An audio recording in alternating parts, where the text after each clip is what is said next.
Hello, this is Todd with Premier FPL. I will be doing the Gameweek 10 FPL tips. And wanted to start out here, I guess a little bit of a rundown. I'll start out with going over my team a little bit, discussing some of my thoughts with my team from Gameweek 9 as well as leading into Gameweek 10. Then want to take a look at some options for the coming weeks, and then just a little bit of a discussion about kind of the subjectivity in FPL, and just some of my thoughts about kind of playing the game, basically. All right, so as you can see here, this is my team.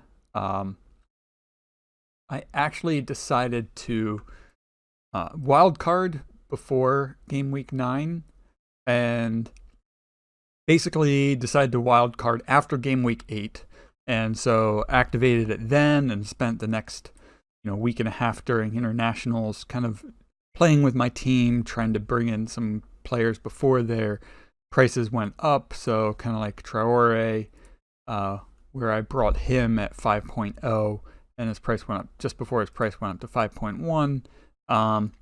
He's mainly my enabler for midfield at the moment. Yeah, so as you can see, my Game Week 9 team didn't fare so well. Left Rico and Lundstrom on the bench. So yeah, I combined 14 points left on the bench there, where instead I got, a total of 5 from the 2 that possibly could have come in for them instead. So that didn't go so well for me. Abraham captain ended up with just the 4 points there. Even my vice captain, Callum Wilson, really thought that Bournemouth was going to do better against Norwich, banked on Chelsea doing better against Newcastle. I would say the other downside of having the international break was not only did several of these players play during the international breaks, but I think it gave time for some of these other teams to regroup and reset. So teams like Norwich and even Bournemouth played much better defensively. Newcastle was able to reorganize and set themselves up to really stifle Chelsea's attack, so was left with just the 7 points between Abraham and Mount for that week. Aubameyang has been hit or miss, I guess, his whole career, but the last 2 game weeks has really missed against teams that I thought that Arsenal would do much better against attacking-wise. So that was very disappointing. Yeah, I would say overall, a lot of my game weeks have not been great, but this was by far the worst. Dropped probably 150,000 plus places, so that really hurt. Took a hit in all of my mini leagues as well. So this was not what I had planned with my wild card. I had high hopes for everybody, and they really did not come through. And then the players that I had as kind of like fodder on the bench are the ones that really did come through, and so that definitely would have been the difference. I think actually even one of those players would have won me my head-to-head matchup for the week, but instead stuck with 24 points and pretty pathetic game week rank, and really dropped my overall rank. It was really terrible. So anyway, thinking ahead to this game week and some of my thoughts coming into it, I haven't decided yet if I want to hold with what I have or use one of my transfers. I'm not too concerned about Trent Alexander-Arnold playing or not playing. I feel pretty confident. Watford's another one that seemed to kind of turn things around on the international break, played a little bit better. But if Rico comes in, I'm okay with that. I don't know. Southampton looked a little bit better. So they're really kind of flying under the radar this season. But my thoughts for now are to kind of hold with what I have. I really regret bringing in Button. I know that freed up some space, but I did like the flexibility of having 2 cheap goalkeepers that I could move back and forth, and I'm really regretting. I was going back and forth between Henderson and Ryan, and And at one point, I even had both Henderson and Ryan, but then decided to just stick with Pope and Button. And so, yeah, I feel like my wild card left me with a lot of regrets. But I think for now, the question is whether I'll use a transfer this week or just save it. My thoughts are looking ahead to game week 13 with Liverpool. They have a nice string of fixtures here, so I'm really looking to try to bank, have two transfers for the game week 11, and then 2 transfers going into game week 13 to maximize my Liverpool in there. And considering I'm not going to be able to get Sterling for this week, but one of the things was possibly targeting. I don't know if I want Sterling here, but I think one of the things is trying to get Sterling and possibly Salah. I was trying to think about, I think I might try to put Salah in there for the Christmas period. He did really well last year. That was one thing that really burned me. And I think the thing that's kind of burned me both last year and this year is getting a little bit too cute with my team, trying to play around too much with differentials and kind of picking the wrong differentials, really. But I'll get more into that a little bit later on. So moving on, some of the players, looking at top overall players, I would say going into the next 2 game weeks, the Man City players are probably top of the list for who you should be bringing in. I would say captaining any of De Bruyne, Aguero, or Sterling would be a good way to go. I think the thing with Sterling is you probably want to have your vice captain on somebody else. If you have Sterling, De Bruyne, put it on De Bruyne. Question is going to be whether he's going to be playing or not. Having just played midweek, he did pick up a hat trick, which makes him, a great pick. But I'm still worried about him being rotated. De Bruyne, I don't think he's going to be rotated. I have a good feeling he's going to play, having just been rested against Wolverhampton.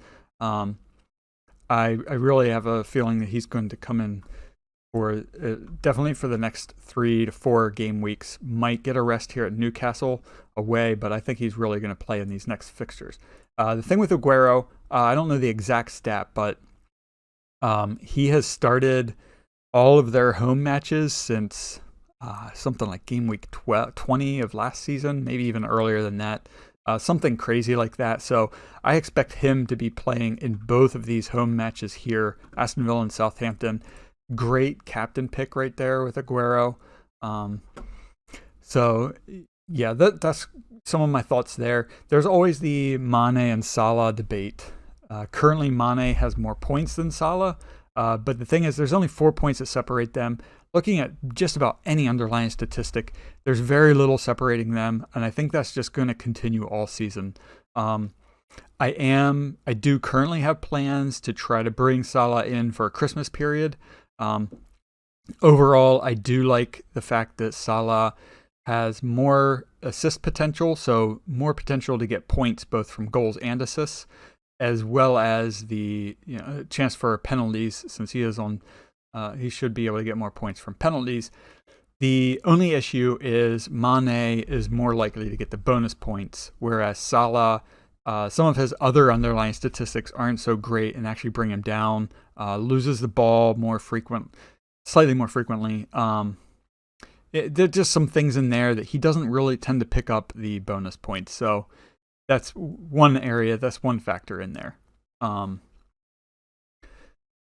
right, so thinking about some of the forwards, you can see the ranking of the forwards here. Wanted to take a look at some of the underlying statistics and looking at the last 4 game weeks. Some of the interesting things in here are just how the top players aren't necessarily the best players in the last couple of weeks. And one of the things that I wanted to take a look at is attempts in the box. So currently, Abraham has the most attempts in the box with 13. And the interesting thing is that Ings is actually tied with him with 13 over the last 4. Ings has also scored 3 big chances. So basically the big chances that he's getting, he is scoring. Has 3 goals in the last 4 game weeks. Behind them is actually Jesus and Mopé, and they both have 12 attempts in the box. Jesus only has 3 appearances in that time, compared with Aguero, who also has 3 appearances and has 10 shots, attempts in the box. The interesting thing with Mopé is he also has had 29 penalty area touches. That's second to Pukki, who has 34 actually in that time. And it is kind of making me think about, because the other one behind Jesus is Wood, Chris Wood, with 11 attempts in the box. And looking at them, Wood also has 3 big chances scored with his 4 goals. And then also going down a little bit further with Vardy, also has 9 attempts in the box. And these are also players. So Wood hasn't had as many penalty area touches. He has 17 compared to Vardy with 20. Some of the others that are up there with penalty area touches are Firmino and Kane. Both have 9 attempts in the box as well. And then going down a little bit further, Callum Wilson, Raul Jimenez both have, Wilson with 2 goals, Jimenez with 1. They each have 7 attempts in the box, 22 penalty area touches for Wilson, and then 18 for Raul Jimenez. Jimenez is one that I've been looking at as well. So some of the lower price players that I've been really considering, Vardy, not really a lower price player, but is always able to score goals, but really do like Raul Jimenez. I shied away from him to start the season because I thought he would be getting rested more frequently with Europa League, but so far he has been playing. So that does look really good. Recent statistics are looking pretty good as well. Wood and Mopé are 2 of the more interesting ones that I do really like. Wood is at 6.2. And Mopé, so here you have Wood, currently has a hamstring injury, something to keep an eye on. But, Wood and Mopé, both down here, 39 points, 35 points, and 31 points. And in the last couple of weeks is where Wood has really kicked off. From game week 6 on, has gotten returns in 3 out of the last 4 matches. You look at Mopé, he's done well all season, to be honest. Pretty consistent point scorer.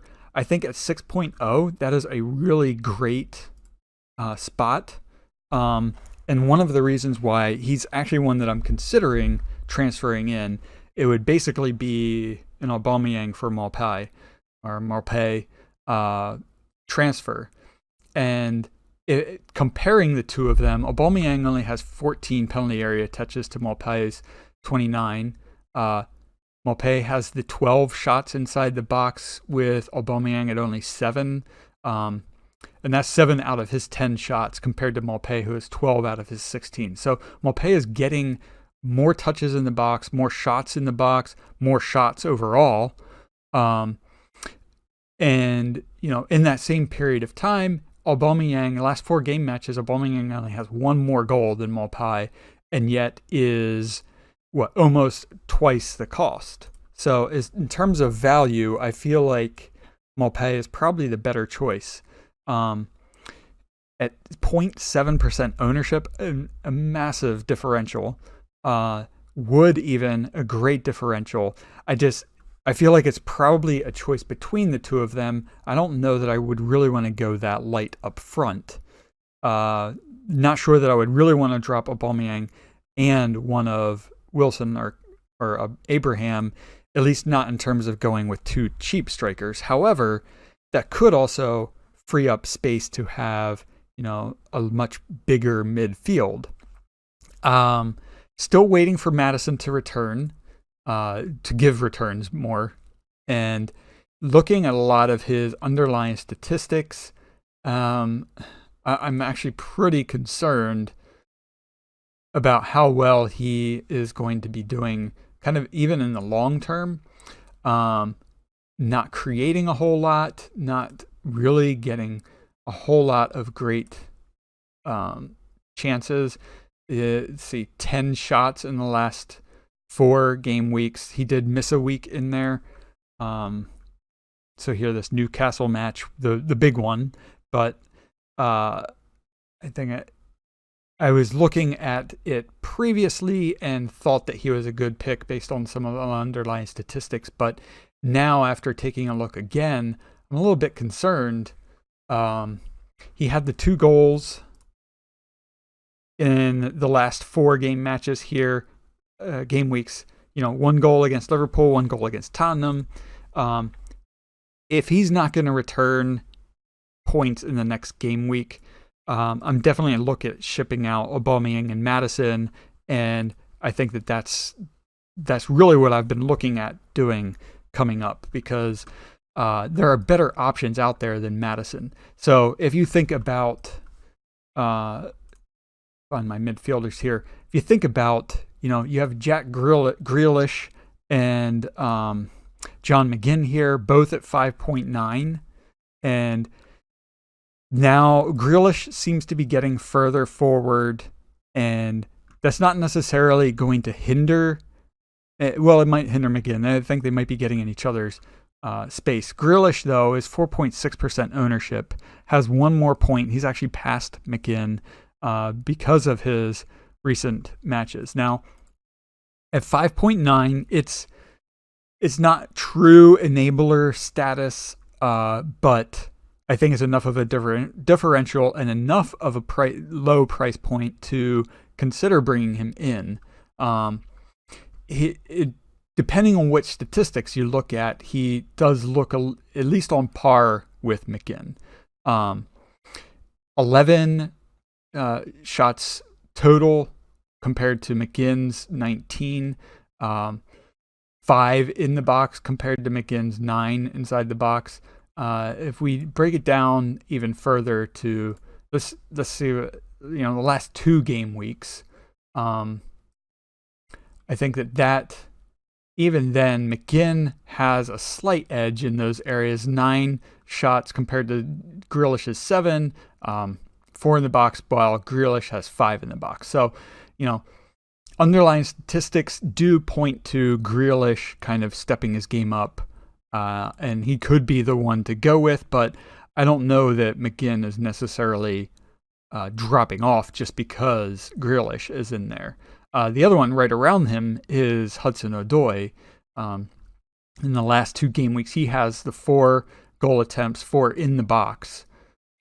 No goals to come from it, but he's still getting shots in there. He's still getting involved.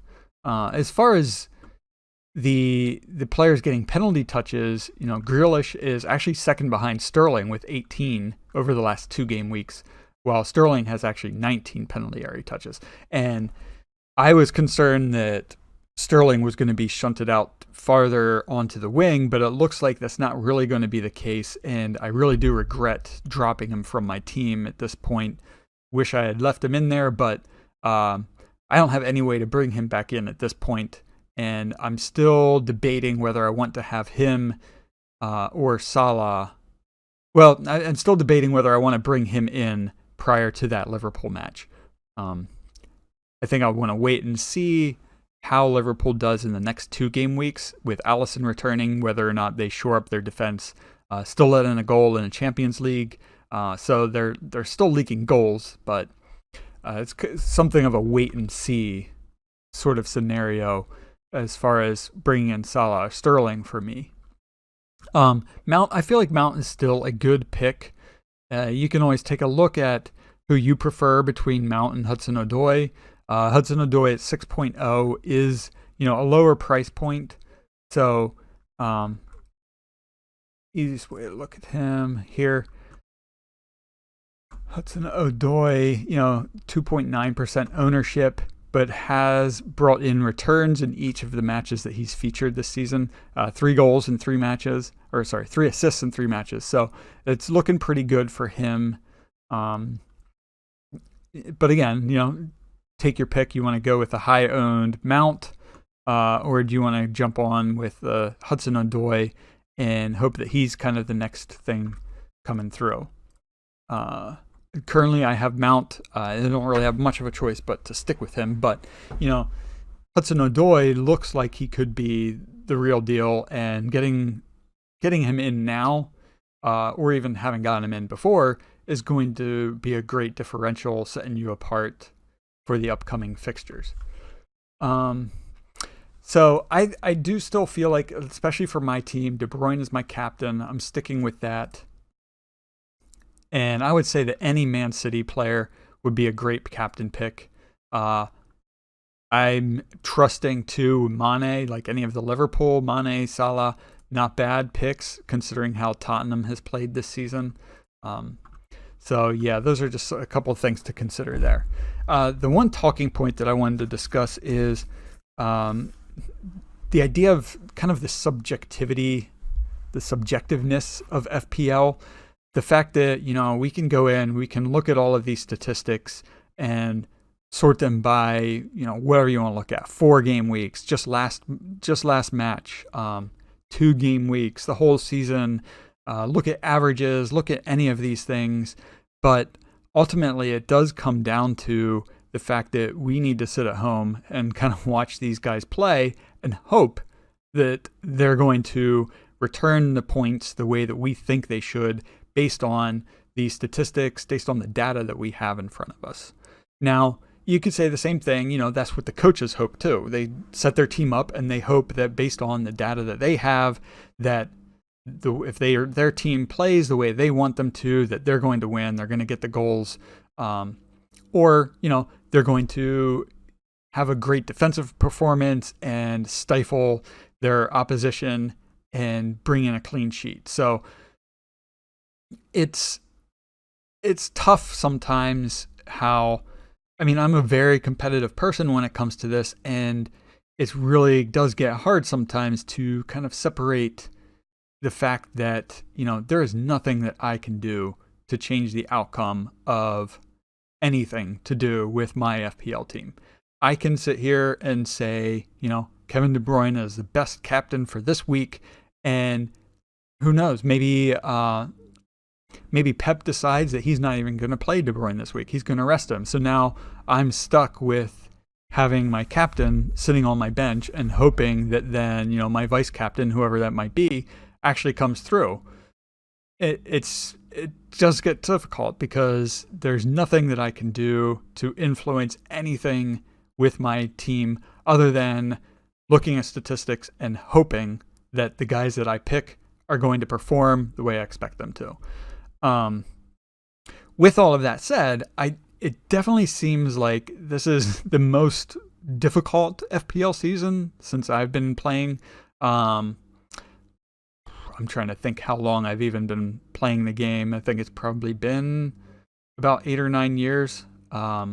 I know with my current account, it goes back to, I think, 2013, but I was using a different email address, a different account previously, and have changed since then. So, it's been a long time that I've been playing this game, and it definitely feels like this season is a little bit more difficult with, I would say part of it is that there's a lot more data out there. People are much better informed. So being able to look at data, make changes. I think another part is that there is a pretty large community that seems to be growing more and more. And because of that, there's a lot of information out there that, guys, girls, whoever, you can go out there, you can find, rate my team. You can find, hey, this is the next differential. Me being on here saying, look at this guy, while, somebody else from, Always Cheating podcast who got the assist, or, Fantasy Football Scout might tell you something else completely different. They might even be saying the same things, or I'm saying the same things as one of them. And I think it all points to the fact that there's a lot of information out there. People are moving around their team more and more every week. Just the fact that you have all of this information on here, looking at, top transfers in, sometimes you might see, oh, De Bruyne, top transfer in, I need to get him too. Or seeing, oh no, top transfer's out. Everybody's ditching Pookie, everybody's ditching Salah. I need to get rid of them too, or I'm going to lose value. I mean, if you look at, you have the top players of the week, and there isn't a single one of them that overlaps from any other week. That seems abnormal to me. I can think of other seasons where, Aguero might have, 2 of those weeks by now. Kane would be in there. Instead, you have Bernardo Silva, Pookie as a player of the week, Traore, Doherty. Now, considering Doherty's season last year, I can see that one. Even Alonso, but Traore, where did he come from? Even looking at the Dream Team, last week's Dream Team, I think the highest owned player is 10% owned player. Alonso, 3.6% owned. Pickford, 9.3%. I think he was the highest owned player from that game week. David Silva is, 11% owned, but he's probably the most well-known player in that entire thing. Alonso has kind of fallen off for this season. That was by far his best week. Definitely looking much better, so somebody to look at targeting, but at 6.2, there are other options in and around there that have kind of left him behind. It's just been a very weird season so far. I'd say it has been very difficult. Even looking here at the official Fantasy Premier League podcast, saying you need to get Watford players. Who would have thought that picking up Watford players would be mentioned by anybody? I will say they looked much better last week. Deulofeu has had amazing, really great underlying statistics, but has done nothing with them so far. So if they can get clicking, then I would say definitely look at Watford players. They are definitely a differential at this point. You want to take a chance on them, go for it. But overall, that's just to say that this season is difficult. Players that should be scoring, should be getting you points, just aren't doing it.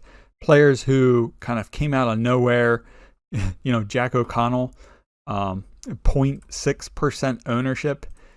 Matt Target with Aston Villa is a little bit of an unknown there, but not saying that you shouldn't get these guys. They're decent players, but typically these are the guys that are being used as your enablers. These are the guys that are being used to kind of slot in there, but sit on your bench or maybe play the odd game here or there, not being a starter week in and week out. And it's quite possible that these are guys that shouldn't be a starter week in and week out, that this was their one-off and they're not going to perform again.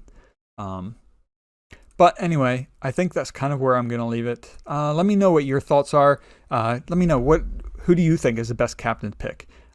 Is it time to get Man City players? Is it time to triple up on Man City? Is it time to triple up on Liverpool again?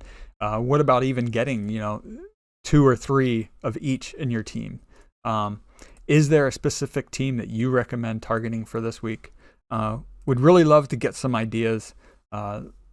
So would really love to get some comments out there, and I can respond to them as well. One last thing, don't forget that the Game Week 10 deadline is here Friday afternoon. Do not forget. Get your team set before that. If you need to, set your bus team. Get it all set and prepared tonight, tomorrow morning. That way you don't have to worry about it if you accidentally forget, you get stuck at work. I know I have a training all day, so I'm going to have to make sure my team is set either during a lunch break or first thing in the morning. But anyway, as always, wish you guys good luck and have fun.